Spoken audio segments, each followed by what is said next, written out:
Ever felt that strange ache when your clarity becomes your curse? When seeing too clearly makes you the outsider? Truth is, most people don't want the raw truth.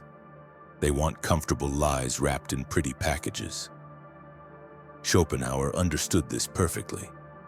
He once wrote that intelligence is a lamp that illuminates too much, revealing what others prefer to keep hidden, even from themselves. The brightest minds throughout history faced this same wall. Einstein was mocked before he was revered. Galileo was imprisoned for seeing too clearly. Tesla died alone in a hotel room while lesser minds profited from his vision. Why? Because sharp minds cut through delusion, and most people build their lives on carefully constructed illusions. You've felt this. That moment when you speak an obvious truth and watch faces harden against you. When you solve in seconds what others struggle with for hours. And instead of gratitude, you receive resentment. The pattern is ancient. The tribe doesn't celebrate the one who sees the storm coming. They stone the prophet who disrupts their sunny day. But this isn't about victimhood. It's about strategy. The world operates on perception, not truth. The masses don't reward the clearest thinker. They reward the one who makes them feel good about their thinking. This isn't cynicism. It's reality.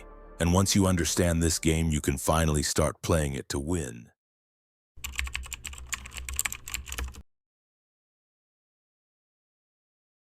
The truly brilliant don't announce their brilliance. They disguise it. Think of Warren Buffett, one of history's greatest financial minds, who presents himself as a simple man who drinks cherry Coke and lives in the same modest house he bought decades ago. Yet he plays the market like a virtuoso. Or consider Benjamin Franklin, who would approach political opponents with phrases like, "I could be mistaken, but..."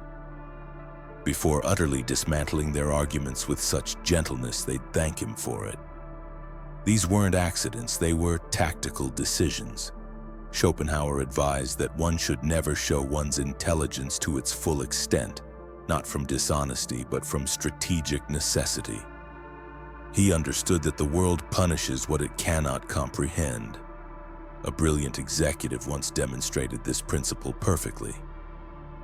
In meetings, she'd ask simple questions that unraveled complex problems. She never showcased her intelligence. She weaponized her curiosity. "Never be the smartest person in the room," she would say. "Be the most interested." The strategic genius understands that power doesn't come from displaying intelligence, but from applying it invisibly. They don't correct errors immediately.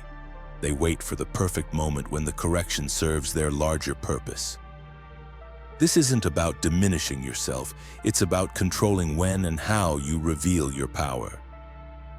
Consider these tactical approaches. Ask questions instead of making statements. Let others reach your conclusions and think they discovered them. Appear slightly uncertain even when you're absolutely sure. Attribute your insights to others or to something you read once. Master the art of the strategic understatement. Remember, the goal isn't to be recognized as brilliant. The goal is to be effective. The loudest person might win the moment, but the quiet strategist wins the war.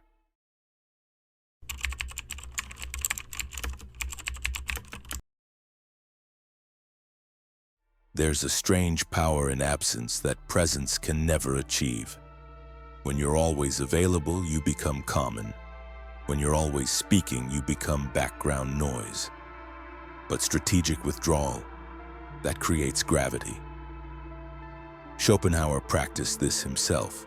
He withdrew from academic society after being overshadowed by Hegel, only to emerge years later with work that would eventually eclipse his rivals. His absence created mystery, and that mystery created power. This is the paradox of influence. Sometimes your absence speaks louder than your presence. Think about it. The person who comments on everything becomes predictable. The one who speaks rarely becomes an event. This isn't about playing hard to get. It's about value perception. When you selectively withdraw your energy, people begin to value your attention more. When you carefully choose where to apply your focus, that focus becomes powerful. Consider the email you don't immediately answer, the meeting you don't attend, the argument you don't engage in, the trend you don't follow, the reaction you don't have. Each becomes a statement more powerful than any words. Remember Steve Jobs' famous 1,000 no's for every yes? That wasn't just product philosophy, it was power philosophy. By choosing what deserves your energy, you transform from participant to curator, from reactive to selective, and in that selection lies immense power.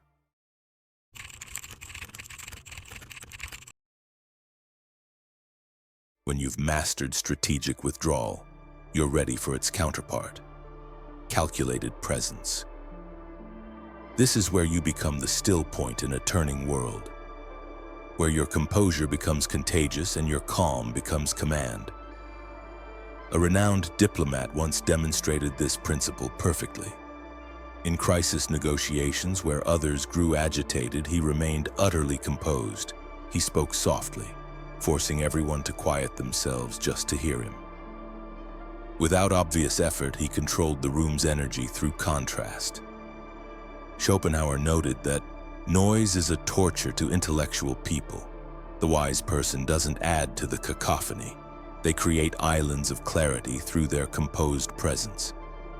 The calculated presence has several hallmarks: economy of expression, using fewer words with greater impact; comfort with silence, letting tension build rather than filling empty space; physical stillness, minimal gestures that make the few you use significant measured responses, never matching others' emotional intensity; selective engagement, choosing carefully which topics deserve your voice.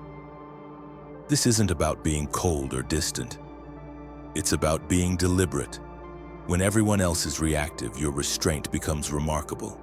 When everyone else is performing, your authenticity becomes magnetic. Remember, loudness can spark a moment.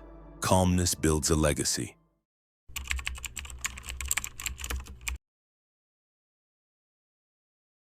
The final evolution isn't about how others see you. It's about how you see yourself. When you no longer need external validation to know your worth, you achieve something rare: an untouchable mind. This isn't arrogance, it's clarity. Schopenhauer himself embodied this principle. Ignored for much of his career, he continued his work without seeking approval. "Great minds," he wrote, "are related to the brief span of time during which they live, as great buildings are to a little square in which they stand. You cannot see them in all their magnitude because you are standing too close to them." He understood that true value transcends immediate recognition. This internal sovereignty creates a strange effect. The less you need others' approval, the more they want to give it to you. The untouchable mind operates on different principles: self-validation over external validation, process satisfaction over outcome celebration, personal standards over public opinion, long-term vision over short-term rewards, inner scorecards over outer metrics.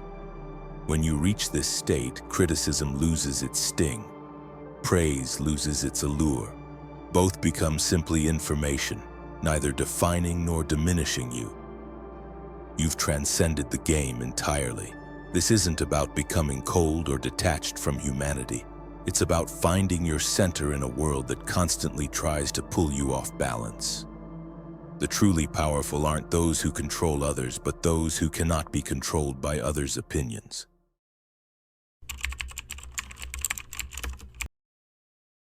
What I've described isn't a path to isolation. It's a path to genuine connection from a position of strength. When you no longer need to prove your intelligence, you can finally use it effectively. When you no longer chase validation, you can finally offer value without agenda. When you no longer fear being misunderstood, you can finally speak your truth when it matters most. This is the quiet revolution, changing the world not through noise but through strategic brilliance applied at the right moment. Remember, the masses speak to be heard. The mediocre speak to be recognized. The masterful speak to create change. Be the chess player, not the chess piece. The composer, not the instrument. The current, not the debris it carries. Your mind is your greatest asset only when you learn when to reveal it and when to conceal it. Your brilliance is most powerful not when displayed constantly, but when deployed strategically. The world doesn't need more noise, it needs more signal. Be the signal.